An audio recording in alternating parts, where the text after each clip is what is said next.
This presentation will give you an overview of the early modern period in Great Britain from 1500 to 1700, and it'll fill in some of that historical information you might not be aware of that will help you in understanding the literature. First, I want to just make it clear that I'm going to cover 200 years of history in about 15 or 20 minutes, and that this context will help you understand a little bit about the literature but we'll be studying. But keep in mind, we're covering 200 years of history here in just a few slides. So the 1500s to 1700s, this is known as the Renaissance, which means rebirth. So it's important to know that that's what that translates to. When you hear people reference this time from 1500 to 1700 in England, you'll often hear them call it either the Renaissance, the early modern period, and then there's also a part that they'll talk about in this time period called the Reformation. And more on what the Reformation is in a second. So, don't get confused, because during the Renaissance or the early modern period, there is that political movement that I was just mentioning called the Reformation. The Renaissance is the entire period between the 1500s and the 1700s in England. It's also called the early modern period. If you'll remember in the first part when we talked about the medieval period, how it's also called the Middle Ages, or the early Middle Ages, or late Middle Ages. That's sort of what we're talking about here. So the early modern period, or the Renaissance, from 1500s to 1700s are the same thing, just a different way of saying it. During the last part of the Renaissance is when you get the Reformation. For this overview, I'm going to talk a little bit about the Reformation, but I'm mainly going to stay in the 1500s and not really into the 1600s. We're going to stay around the Shakespeare, Elizabethan, Tudor era, but in the next lecture, when we talk about the Reformation itself, I'll get into that period. So I've kind of split this into two parts with a little bit of overview, but there'll be more information about the Reformation later. But right now we're going to stick with the period of the Renaissance that's also called the Tudor period or the Elizabethan era during the early modern period. Is that enough different ways of calling it for you? I don't know. But if you know you're somewhere in the between the 1500s and the 1700s, you're doing pretty good. Okay. So, the reason we should care about this is because as the monarchy changes, so does society. And it's important to know this because the literature changes as a result of the English Civil Wars later on when we get into our next book with the Restoration. So this is why you need to learn this. Okay. So here are some backgrounds on some of the monarchs from 1500 to 1700. I don't expect you to memorize this, but to know a little bit about this will help things to get less confusing, because this is what the political changes that we're talking about. So here we go. So you have three families. You have the Tudors, well, two families, the Tudors and the Stuarts, okay? The Tudors come first, and that's where you have Henry VII and then Henry VIII, and then his descendants. And then after that, we have the Stuart family that takes rule. We have the English Civil War, in which there is no king. It's actually Oliver and Richard Cromwell's England, and they are ruling it as Lord Protector, i.e. king. They're just not from one of the family lines. And then the Stuarts take back the throne, and you get Charles II, who is descendant of Charles I. So, what in the world? My screen just went blank. Hopefully yours didn't go blank. Don't know why. Okay. At any rate, so here when we're talking in Shakespeare's time, which is going to be our focus for today, we're talking about the Tudors. Okay. So you have Henry VII, and then you have, and he's, ruling England. He's Catholic. Things are going along swimmingly from the time before. And then you get Henry VIII. And Henry VIII is pretty famous. Most people know the little song, I'm Henry VIII, I am, I am. Probably heard that. He had 6 wives, and Henry was Catholic. And he causes some Protestant and Catholic issues. So Henry is Catholic and he is trying to get a male heir. But his first wife, Catherine, produces a female. And so he decides to have her executed so that he can marry a second wife, Anne Boleyn.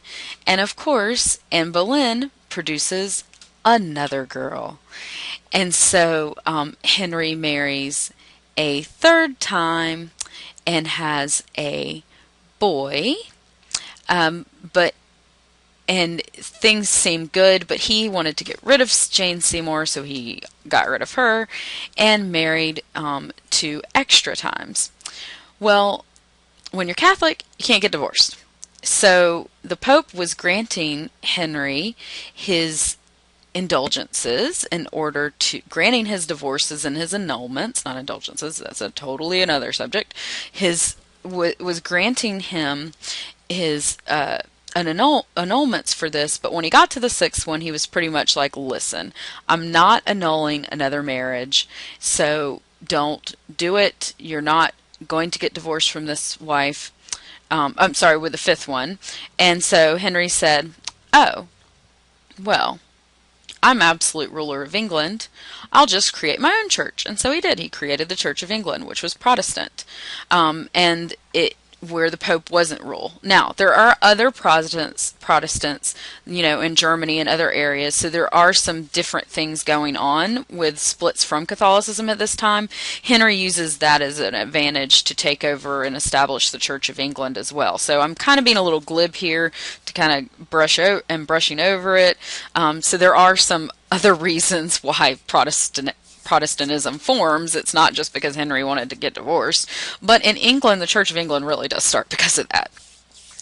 So Henry does get from his third wife his male heir, but he was always really sickly, and so that's why Henry had taken a 4th, 5th, and then finally a 6th wife before he passed, to try and get a sturdier male heir, because it was always known that Edward was pretty weak.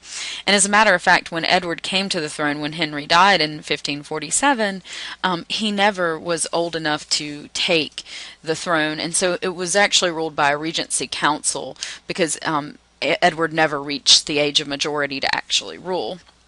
And as I said, and that should say 53, not 43. He did not time travel. That should be 1953, 1553, not 43. And you can see he didn't live for a very long time. I mean, 47 to 53. So he was very young when he died. And so, because there was no male heir, the Regency Council was able to write it in that there could now be a female heir to the throne, and we get the first Queen of England, Mary. So Mary comes to the throne, and you have to remember Mary's the daughter of Catherine of Aragon. And why that is important is Catherine was Henry's first wife, and Mary was raised a devout Catholic. So Mary comes to the throne, and you've probably heard of her famous drink, or the spooky children's game you can play where you look in a mirror and say, Bloody Mary, Bloody Mary, Bloody Mary 3 times fast. She didn't appear, don't worry. You've probably heard of that before. Well, that actually comes from the fact that when Mary took the throne, she went on a rampage against Protestants, and it was she was having Protestants executed unless they would revert back to Catholicism. And you could see where she had daddy issues, and that came from because her mom was Catholic. He divorced her mother, had her executed, and so Mary had a little bit of a vendetta. Well, Mary is older during her rule. She is a grown woman.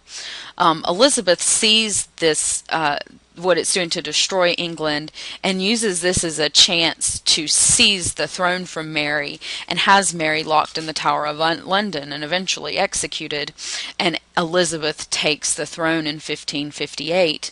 And Elizabeth, who was raised by Anne Boleyn, who was Protestant, she decides that, we're going to go back to Protestantism. We're not going to be Catholic. But, if you're Catholic, I'm just going to, I'm going to be in charge of the Church of England. We're going to have the Church of England. She writes the Book of Common Prayer. And she says that, we are going to be a Protestant Anglican nation. But if you're Catholic, we're not going to have any turmoil about this anymore. I'm just going to turn a blind eye. And if you're Catholic, just don't be an annoyance. And if you're not an annoyance, we'll just pretend like it didn't happen. Okay, so when we're talking about Shakespeare's time, we're talking about Elizabeth. Okay, so because Elizabeth was very savvy and made some very good political decisions in Europe, and because of the population boom, and there was a Renaissance time for England, and it was an opportunity where England experienced this new birth of peace. And when there's peace and when there's food, people tend to feel like creating art. And so we get this boom of beautiful paintings and literature and music from this time period. So that when we're talking about Shakespeare, we're talking about the Tudor era, the Elizabethan era, and that's in, the 1550-ishes, the 1560 really. I think Shakespeare writes As You Like It in 1559, I think. Is it As You Like It, or I can't remember. At any rate, it's at around 1559. So Shakespeare is writing a little bit before she takes the throne, but she is she's coming in there, and this art is starting to boom. Well, then we have the Stuarts, and Charles the First is, so this is Shakespeare's time, right? The Tudor family. So when we're talking about Shakespeare, we're talking about the Elizabethan era, and that's the monarch we're talking about. After that, we get the Stuarts and the Rump Parliament and the Civil Wars. And for the next lecture, we'll talk more about that later. But to suffice it to say, so you'll just kind of know a little bit of background about it, Charles is executed by the Parliament, and the Parliament takes over the Commonwealth of England, and then later the Stuarts return to the throne. So more on that later, but that's kind of where we're going with things. Right now, let's focus on the Elizabethan era in terms of having to know the monarchs, right? Okay. So, first, a disclaimer. When we are talking about population in the next couple of slides, or we're talking about some estimates of how much people ate or drank or things like that, anything before 1801 is really speculative because it all burned in a fire. And I'm not even kidding. I'm not creative enough to make that up. Okay. So just like we learned with Beowulf, scholars are projecting and making these estimates. And for the sake of sanity, we're going to look at what Damrosch and not Demetra, who's our other editor in our Longman Anthology? It's Damrosch, and in this one, Detmar. We're going to look at what they have compiled for us, and we're going to just go with that, okay? So remember, it is a little speculative. There could be some inconsistencies if you read it somewhere else, but for the most part, scholars agree on this stuff, okay? So here is the world. So enough about these rulers, let's talk about the people. So here is the world in 1500. You can see this is kind of grainy, so it's not very good, but there is a copy of this in your textbook. You can see that it is an age of discovery, and people are starting to explore more now. Sorry, I also want to take a look at this map. So here, in the next few slides, I'm going to be giving you an overview of everyday life in England. So if you are like me and like to see things on a map, here is the British Isles in the early modern period. So when we're talking about the United Kingdom, we're talking about England, Ireland, Scotland, and Wales. Most of the statistics we have are for England, Ireland, and Scotland because Wales is in dispute between England and Wales and England and Wales. There's a lot of like disputes about who owns what during this time period, so they usually just lump Wales in with England. The poor Welsh, they always get treated like that. So we're talking about all of these things. And as you can see, London is actually here in the south of England. So down here at the bottom, so it is kind of far away from Scotland and Ireland, but this is all of the United Kingdom. Okay. So let's put things into a little bit of perspective for you because I'm going to throw some numbers at you. It's not that you have to remember the exact number. You don't have to remember that there's 64.1 million people in the UK, but it's that you kind of get an idea of how vast the population changes. So I found this from the United Kingdom's Office for National Statistics. The most recent census information they have is from the mid 2013, and they're estimating the population to be around 64.1 million in the United Kingdom, and that's including England, Ireland, Scotland, and what's now Wales today. And this was last updated June 26, 2014. So the United Kingdom, for our purposes, we're talking about England/Wales, Ireland, and Scotland. In the 1500s, there was 4.6 million people, and by the 1700s, that nearly doubles. Okay. Our textbook lists the population as 4.6 million with a growth of 8.83 million in 1700.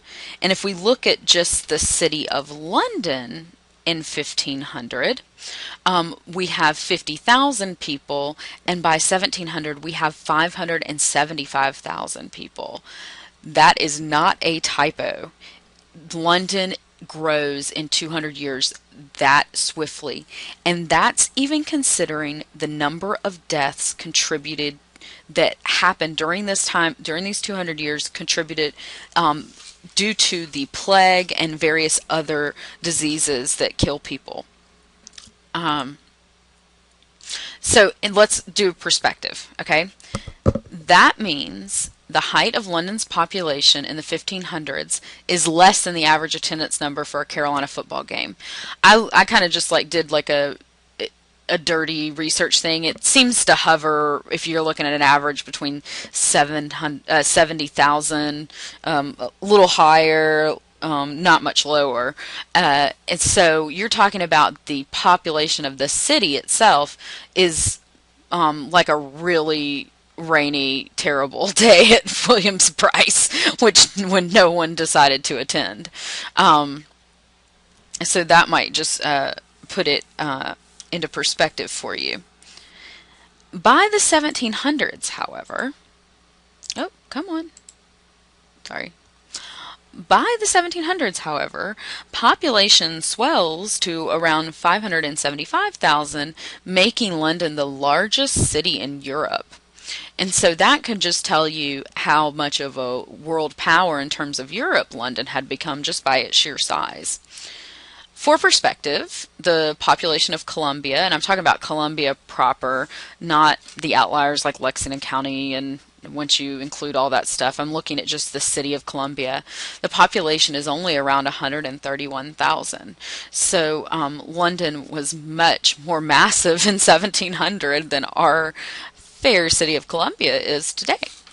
And that's from Wikipedia. So I find that those numbers tend to be pretty accurate on Wikipedia. So when compared with national statistics.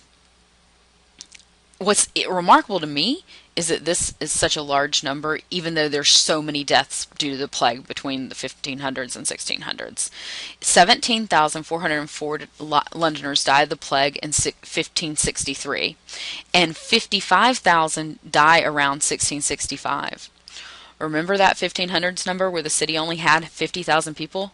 That means that in 1665, the same number of people that made up the city in 1500s perished during this illness. So they even lost that number of people. Could you imagine how large the city would have been if there wouldn't have been all of these deaths? And if you look in the front part of the Longman Anthology for the second book, you can actually look at the chart of how many deaths. In 1603, they lost 25,000. In 1625, 26,000. So, I mean, they were losing a remarkable number of people every few years to these deaths from the plague. So, what you need to know, first and foremost, it was dirty, y'all. Okay? 80 people died because these large numbers of people died because of sanitation conditions. When scholars are talking about sanitation conditions, they're talking about the fact that there's no flush toilets, there's no running water, and no antiseptics. And for London particularly, the water source is the Thames. I know it looks like it's Thames, but that's pronounced Thames. Okay, 83.3% of the disease-related deaths, though, are happening in the poor areas of the city. So the poor is really just being decimated in the cities. So when they're when they're talking about these sanitation conditions, like, I'm just totally repeating myself, sorry, but I lost my train of thought, so it'll help me get back on track. There are no flush toilets, no running water, and no antiseptics. London was a stinky place. There were people throwing waste out of windows into the middle of the streets.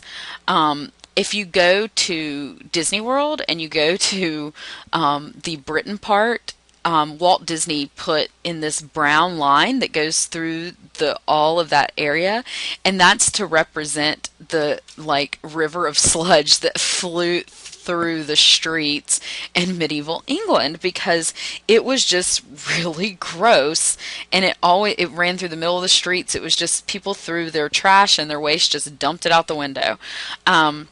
And there aren't any antiseptics. I mean, you don't have hand sanitizer. People aren't washing their hands, and so there's always risk for infection and diseases to pass. And their main water source, the Thames, is just getting grossly polluted, and just environmentalists today would have had a freaking field day compared to it. So that contributes to the large amount of deaths that happen when we talk about disease, and also in childbirth as well. I mean, you talk about someone's delivering a baby and they haven't washed their hands. You can just imagine the risks for infection and fever that would come from a new mother and for the infant.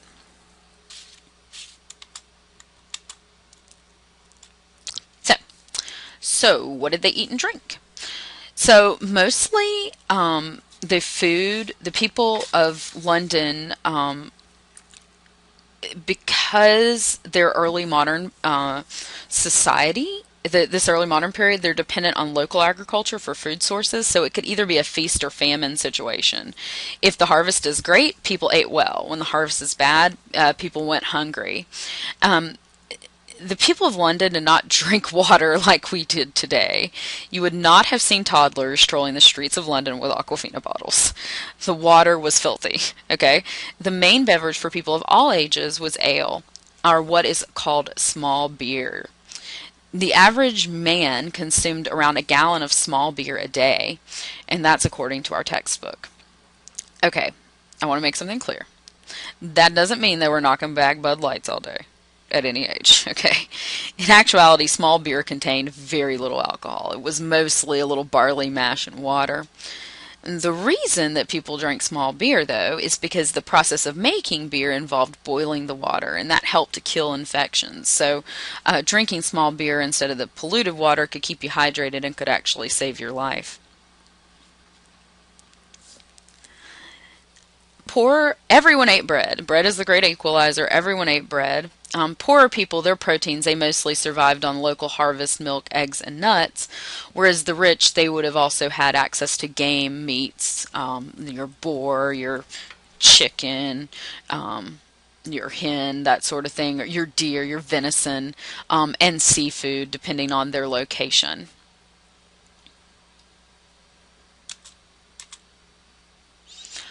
So, how did they dress? Well, that's actually kind of interesting. The way you dressed was based on class status.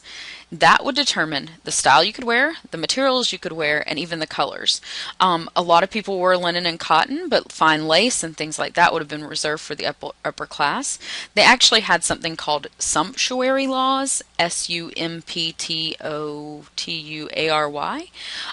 and those laws mandated what you could and could not wear. Certain colors were reserved for certain statuses.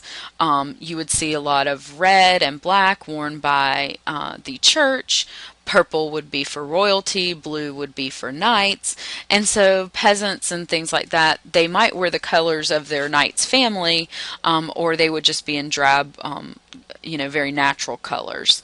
The style also depended on your status. I mean, obviously, you don't want to be in huge neck collars and cod pieces if you're plowing a field all day. So some of that would be based on what your occupation would be, and if you were rich, you could have more time to dress and dress fancier. But it wasn't just nowadays when you dress in a certain style or wear a certain label or materials or colors, it's basically up to you. It's based on what you can afford, but this was also a law, okay? So it was against the law to dress above your station.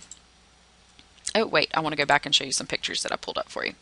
So this is a picture of dress for someone in the royal or upper class, very rich. You would see it's very intricate designs and colors and this long beads and the hair pinned back and in rolls. And they did wear makeup. They powdered their faces heavily, mostly because they were dirty and it hid the crust. And then this is another example of, this is more like what a peasant would have worn here. And these colors, you see there is a little color on hers, and that's because she is obviously a waiting maid for someone that's very important. And this looks almost like a mourning cloak because it's in black. So rich lady up front, peasant in the back.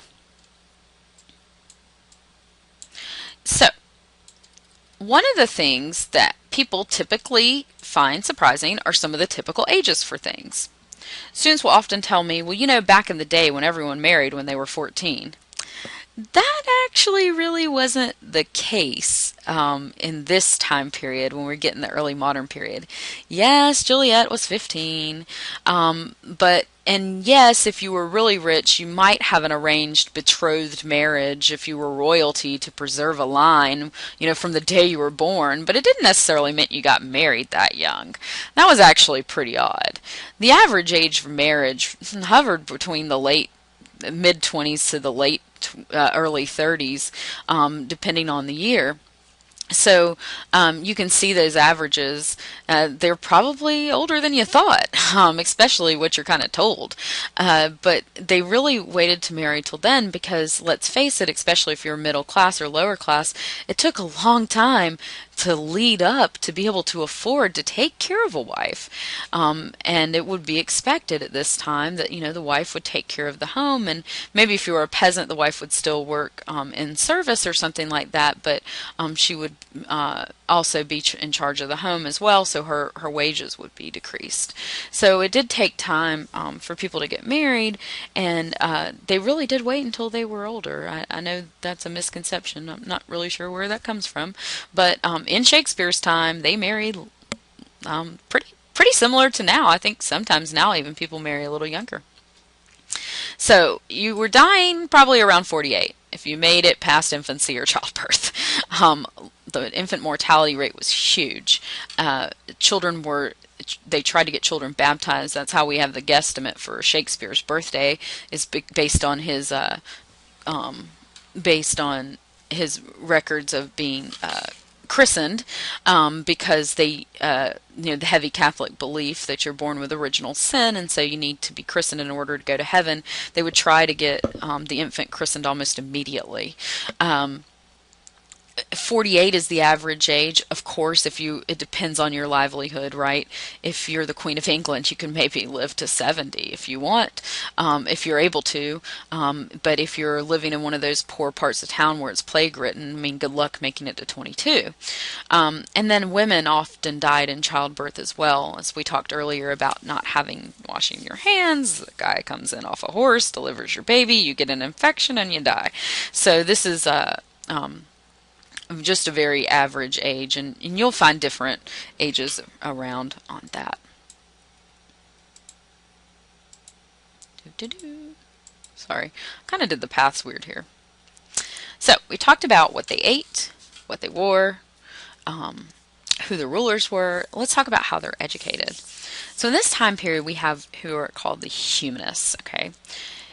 The humanists in the Renaissance were no longer devoted only to securing salvation, but instead decided they could also address conditions of ordinary life as well. We see this a little bit in Chaucer when he tells those raunchy bawdy tales, but he's also still very much talking about religion, whereas now they completely depart from religion. I mean, with Othello, it is really not about religion at all. It's about family relationships. It's about a huge country and those sorts of things. They're talking about everyday life and politics, and not so worried about just where something like The Dream of the Rood in the early modern period, or Beowulf, where it's all about I'm not Beowulf. Beowulf's a bad example, but some of the things that we didn't get a chance to read, where it is just focused on salvation and Christianity. The humanists knew that life was transitory, so they started to cultivate earthly interests. They're inspired by classic texts for morality and politics. They start reading those Greek Aristotle and Plato and Socrates and Roman things as well to inform their political ideas. And it's also an age of discovery. I mean, this is when guys get on ships and go and find, quote, new places at this time, right? This is when discovery starts to happen. And the humanists thought that you could open up education to everyone. And so people were a little bit more literate than they were in the past, but not everyone. England is far off from educating everyone like it is today, but there was some opportunity if you showed promise. For instance, Shakespeare wasn't from an overly wealthy family, but he had promise, and so someone decided to help to send him to a poor school in order to get him educated because they thought that he had promise. So there was a little chance for moving up in the arts if you showed some sort of inclination or promise for it. But then again, it would have been what we would think of middle-class families. Definitely not peasants. They're not being given those opportunities yet. So, last but not least, great. Thanks for all this information, but what the heck does this have to do with our lit class? The course of English literary history is very much determined by the course of political and cultural history. You have to understand the politics of the time, and you have to understand how people are living at the time to be able to understand the plays and the poems and songs. It would be like trying to explain rap to someone who's never heard of, somebody living in an urban environment. Like, it wouldn't make any sense if they'd never heard of that. You have to know a little bit about the culture in order to understand what Tupac is rapping about. And that's kind of the same when you're talking about Shakespeare. You have to understand he was writing for everyone. It wasn't just for this exclusive meaning and this exclusive club of Shakespearean scholars. He was writing for the people that were purchasing tickets to come see his play.